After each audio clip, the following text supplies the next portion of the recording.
कहीं अनकही अनसुनी सी दास्तां, एक नई सी सोच है और एक नया सा जाविया।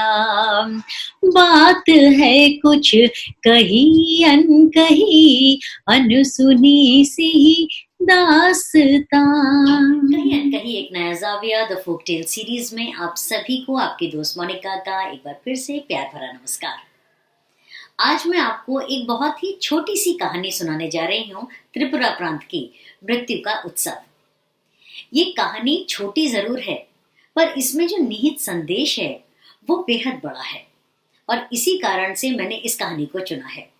उम्मीद करती हूँ कि आपको ये कहानी पसंद आएगी। तो आइए ले चलती हूँ त्रिपुरा प्रांत और सुनाती हूँ वहां की लोक कथा मृत्यु का उत्सव।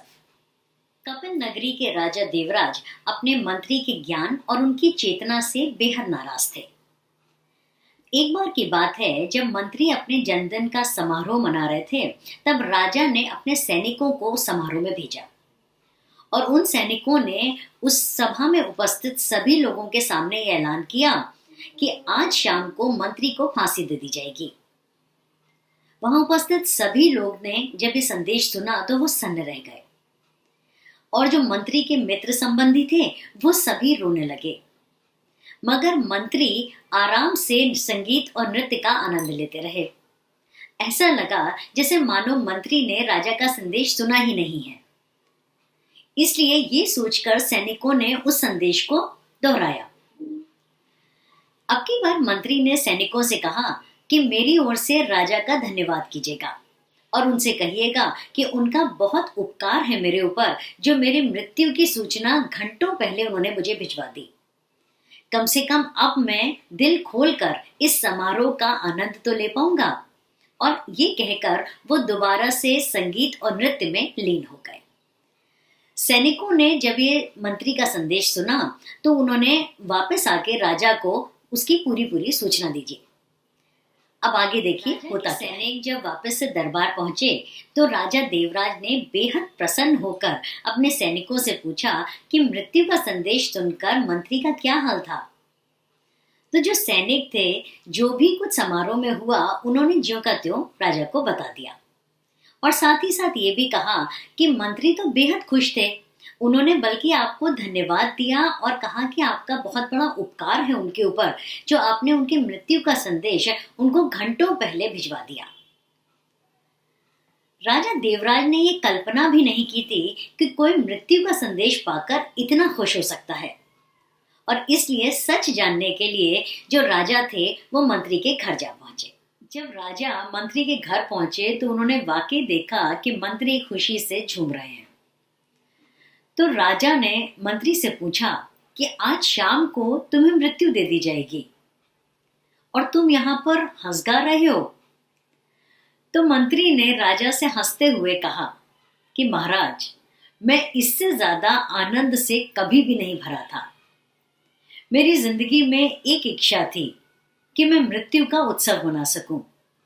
आपने मुझे मृत्यु का समय बताकर ये जो मृत्यु का उत्सव है ये मनाने का आपने मुझे मौका दिया है और इसीलिए मैंने आपका धन्यवाद किया है। तो राजा ने जब मंत्री की बात सुनी तो वह अवाक रह गए और उनको अपनी जो सोच थी उस पर बेहद शर्मिंदगी महसूस हुई और तब उन्होंने उस समारोह में ऐलान किया कि जब तुम मृत्यु से विचलित ही नहीं हो, जब तुम उससे परेशान ही नहीं हो, तो तुम्हें फांसी देना बेकार है।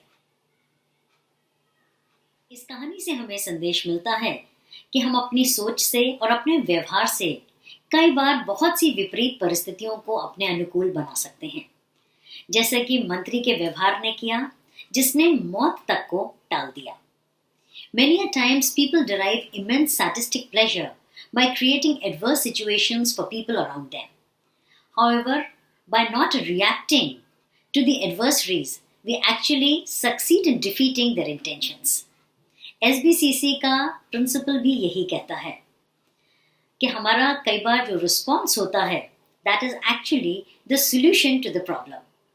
लोग हमारे बारे में क्या कहते हैं, लोग हमारे बारे में क्या सोचते हैं वो उनकी सोच पर और उनके व्यवहार पर डिपेंड करता है। कोई ज़रूरी नहीं कि किसी ने अगर हमारे लिए कुछ कहा है या हमारे ऊपर कोई कमेंट पास किया है तो हमें हर सिचुएशन में रिएक्ट ही करना होता है।